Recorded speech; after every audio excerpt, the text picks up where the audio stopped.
Welcome to this video entitled CCPC Online Training. We will first discuss acute myocardial infarction, abbreviated as AMI. As a way of introduction, the Aga Khan University was certified as a center of excellence for the treatment of patients with acute myocardial infarction, abbreviated as AMI. This is known as Clinical Care Program Certification, abbreviated as CCPC, for acute myocardial infarction. It has been shown that early treatment of heart attacks saves heart muscle, hence the phrase, "time is muscle." The hospital has committed itself to save hearts by providing a system that facilitates early treatment for patients with heart attacks. At this juncture, I would like you to pause the video and carefully scrutinize this photo depicting a patient experiencing chest pain before advancing to the next slide. Let's now take a closer look at the CCPC program. The CCPC program gives utmost priority to patients presenting with features of AMI. As such, patients with chest pain should be directed to the acute room in the accident and emergency department. These patients should not be queued in the system, nor do they require to go to the triage nurse in the accident and emergency department. These patients whose heart attack is suspected should have an ECG within 10 minutes of arrival to the acute room of the accident and emergency department. There is a dedicated ECG machine in the acute room for these patients. This machine should be checked daily for proper function and availability of paper. It should not be diverted to any other area in the accident and emergency department. The CCPC is designed to streamline care for patients with heart attacks not just in the accident and emergency department, but the entire hospital. This includes patients who develop chest pain in the wards, including the medical, surgical, maternity, PZP, and private wing, and critical care units. Therefore, any patients with chest pain of suspicious cardiac origin should have an ECG done and follow the same protocol as the accident and emergency department patient as clearly directed in the AMI pathways. ECG machines are available in all these floors to facilitate the quick performance of the ECG. Let's now take a closer look at AMI presentation. Most AMIs present with chest pains. However, a significant number also present with other symptoms such as epigastric pain, shortness of breath, or indeed sudden collapse. It is known that up to half of patients with heart attacks die before reaching the hospital. Next, we will consider the AMI pathway, which can be accessed via the following link: https://www.youtube.com/watch?v=1tpxem0boss. This pathway encompasses staff that handles patients with AMI. Therefore, training for the staff is mandatory to demonstrate their understanding of the care pathway and how their input imparts overall patient care. The care pathways apply to the entire hospital as it is designed to capture and treat all patients with AMI wherever they present. Most staff in the hospital should be familiar with this care pathway, and these include accident and emergency department staff, e.g. physicians, nurses, coordinators, pharmacy, admitting staff, ward staff, critical care staff, cath lab staff, all hospital faculty, and private physicians, and all staff working in the clinics, laboratory, physiotherapy, i.e. cardiac rehab, engineering, ecotechs, trainees in clinical areas including fellows.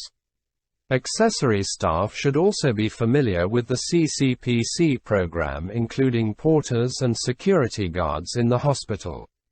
The AMI pathway is initiated by any clinician who suspects an MI. When a patient presents to the clinics with chest pain that is suspected to be of cardiac origin, should be sent to the accident and emergency department where the care process is initiated. The clinics are not equipped to handle MI. Click the link in this slide to review the pathway. Apart from the ECG, all patients with chest pain of suspected cardiac origin are all given aspirin as the ECG is being performed. If the patient cannot swallow, intravenous aspirin is available and should be given immediately. The only contraindication to aspirin is aspirin allergy, in which case the cardiologist is informed. Next we will briefly look at an ECG. Once the ECG is performed, it should be interpreted immediately by the accident and emergency department physician in consultation with the interventional cardiologist on call. This applies to all patients, including private patients. The nurse in charge of the patient in the accident and emergency department will document the time the patient is checked into the unit and when the ECG is performed and interpreted. The ECG is either found to be abnormal, suggesting an ST elevation myocardial infarction, abbreviated as STEMI, or an alternative diagnosis. Or indeed may pass out to be normal. If the diagnosis is STEMI, then the STEMI care process is activated. And now we will briefly discuss STEMI. Click the link below for further details. The patient with STEMI is treated in consultation with the interventional cardiologist. Once a STEMI is diagnosed, the patient is given ticagrelor 180 mg and atorvastatin as part of a care bundle. The patient may either be thrombolized or treated by the primary percutaneous coronary intervention, abbreviated as PPCI. If thrombolysis is to be administered, this has to be done within 20 minutes from the time the patient arrives at the accident and emergency department. This encompasses the time through performing ECG, interpretation, and giving the medication. Pause the video and carefully scrutinize this photo depicting mixing and administration of a thrombolytic before advancing to the next slide. We will now shift gears to STEMI response. The accident and emergency department has a STEMI care box that is utilized once a decision to thrombolize is made. This is checked regularly by the pharmacy department to ensure the medication is in order. This STEMI box has medication that is given immediately after a decision to thrombolize is made. If a decision to treat by primary percutaneous coronary intervention is made, then the cath lab team is activated. A patient with AMI and STEMI should have the artery opened within 90 minutes. For this reason, the STEMI team, consisting of the interventional cardiologist, nurses, and technicians, must be mobilized swiftly. Once the call to take the patient to the cath lab is made, the patient should be on the cath lab table in 20 minutes. A standard protocol is available that ensures patients are safely transferred to the cath lab. The patient must be connected to a monitor, should be on oxygen if oxygen saturation is below 90%, and should have at least a nurse and a doctor in attendance. Pause the video and take a closer look at the cath lab before advancing to the next slide. We will now briefly discuss STEMI. STEMI is the short form for ST elevation myocardial infarction. It is an ECG diagnosis. The CCPC program mandates that all clinicians attending to AMI patients should be trained in the interpretation of ECG. This is offered to clinicians regularly in the hospital. Patients with STEMI are treated with thrombolysis of primary percutaneous coronary intervention, abbreviated as PPCI. Next, we will discuss thrombolysis. Thrombolysis can be performed by the nurse or the physician once the decision to thrombolize is made. There is a thrombolysis checklist that must be filled out before thrombolysis is administered. Informed consent is obtained by the accident and emergency department physician and signed by the patient before the thrombolytic is administered. An ECG is performed 1 hour after thrombolysis. If thrombolysis works, then the patient is observed in the CCU, and an angiogram is performed in the next 24 hours. If thrombolysis fails, which is determined by the cardiologist, then rescue PCI is performed. Use the link below for further information. Pause the video and carefully scrutinize these photos of a PCI in progress before advancing to the next slide. And now we will briefly look at primary percutaneous coronary intervention, abbreviated as PPCI. Primary percutaneous coronary intervention is the gold standard for the treatment of STEMI. The CCPC program mandates that the occluded artery should be opened within 90 minutes of the patient presenting to the hospital. This timing is made by the team of nurses caring for the patient. The patient coming for primary percutaneous coronary intervention should have a signed consent. This slide depicts the time is muscle concept. We will now progress to NSTEMI diagnosis. NSTEMI is short for non-ST elevation myocardial infarction. Patients with chest pain and an ECG that does not show STEMI may have NSTEMI. They usually have positive troponins. Therefore, once the ECG is performed and is non-diagnostic, then blood for troponin is drawn immediately and ordered in the Meditech system. The report should be available in 1 hour. The lab has in place a system to enable fast tracking of all troponin tests. Therefore, it is the prerequisite of the physician taking care of the patient to draw the blood so that the report is given within the hour. Expediting of troponin at all levels helps with quick diagnosis and turnaround of patients in the accident and emergency department. Once a diagnosis of NSTEMI is made, the patient is given ticagrelor and atorvastatin just as in the STEMI case, but this is after the troponin result is obtained. Patients with NSTEMI are further risk stratified to determine how soon interventional therapy should be administered. The risk stratification models used are the GRACE score and the TIMI risk score. Physicians can recommend using both as they guide downstream care. Very high-risk patients should be treated by interventional techniques within 2 hours. Patients with STEMI and NSTEMI can enter the pathway at any unit as described above. Therefore, the care bundles are available in these units just as it is done in the accident and emergency department.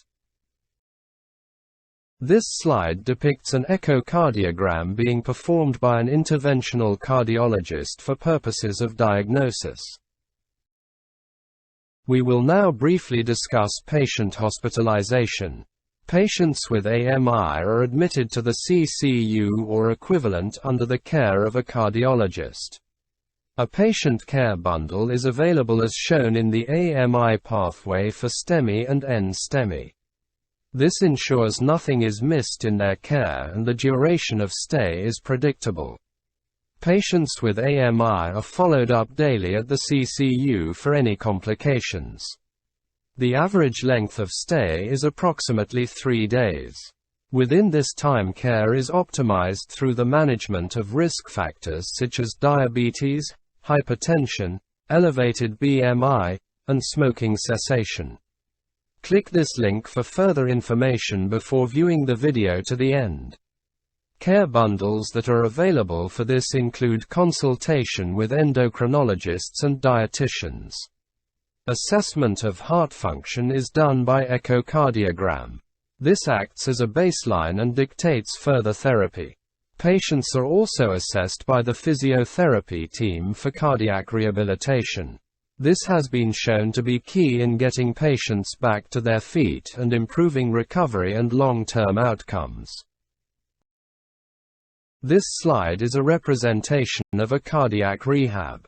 Pause the video and carefully scrutinize it before progressing to the next slide. This slide is a representation of a cardiac rehab suite. Pause the video and carefully scrutinize it before progressing to the next slide. We will now discuss discharge after treatment. The discharge drugs for the post-AMI patient are counter-checked by the pharmacy team. This ensures all evidence-based medication is delivered at the right doses. The pharmacist assesses for all possible side effects, drug interactions, and intolerances. Once patients are discharged, the CCPC team follows them to ensure they are reviewed at the cardiology clinics and are taking medication as desired. Any side effects are assessed by the physician and medication is adjusted. Lastly, let's now discuss the key performance indicators. The CCPC has multiple key performance indicators that are assessed monthly. These include the following. 1. Patients with ECG within 10 minutes of presentation. 2. 1-hour turnaround for troponin for patients with suspected N-STEMI. 3. Door-to-needle time of 20 minutes, that is thrombolysis within 20 minutes of checking into the hospital. 4. Door-to-balloon time or time to reperfusion for patients undergoing primary percutaneous coronary intervention of 90 minutes. 5. The proportion of patients who have left ventricular ejection fraction assessment before discharge. 6. The proportion of patients in whom smoking cessation advice is given before discharge. 7. Cardiac rehabilitation uptake for patients in the program. 8. Aspirin prescribed on discharge. 9. High-intensity statin prescribed at discharge. Beta blocker prescribed at discharge. 10. Angiotensin-converting enzyme inhibitor or angiotensin II receptor blocker prescribed at discharge, for patients with left ventricular ejection fraction less than 40%. 11. Patient family experience feedback. 12. Lifestyle education. 13. Follow-up in the clinic post-discharge. The key performance indicators provide useful information because the data collected has direct relevance to short and long-term patient outcomes. Key performance indicators that achieve 100% scores for 1 year are replaced with new ones to facilitate the growth of the program. Thank you.